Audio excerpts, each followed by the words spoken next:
Well, I was at school with Hugh, but he was a couple of years older than me, ahead of me in the school, and he was in a much smarter house. And so, of course, I knew of him, but he didn't know of me. And so, already as a teenager, Hugh Johnson had left his mark. And then I guess I next discovered him through the Wine and Food Society, of which I think he was president at a very young age.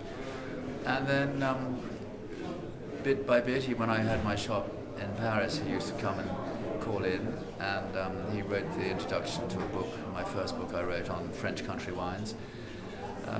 And we've sort of stayed in touch. I mean, obviously we would have been in touch because we both do the same kind of thing. He does much more than I do. But his connection with Latour, he was always the most relaxed person at Latour.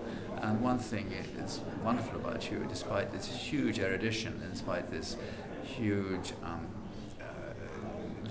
being a brilliant writer, he's probably the most relaxed person I know, because what he does things because he enjoys doing them, and he can impart this enthusiasm in an infectious way, and doesn't show off. And I've never even heard Hugh say anything which could be showing off. I mean, he is the most discreet person, and he's a joy to be with, and we just travelled over on the train with him, and he's still a joy to be with.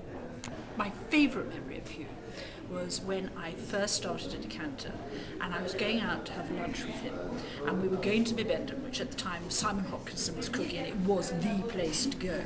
And I was absolutely petrified, because this was the doyen, this was the man who'd actually turned me on to wine when I had his second book of wine with the Paul Hogarth drawings. So he was my god.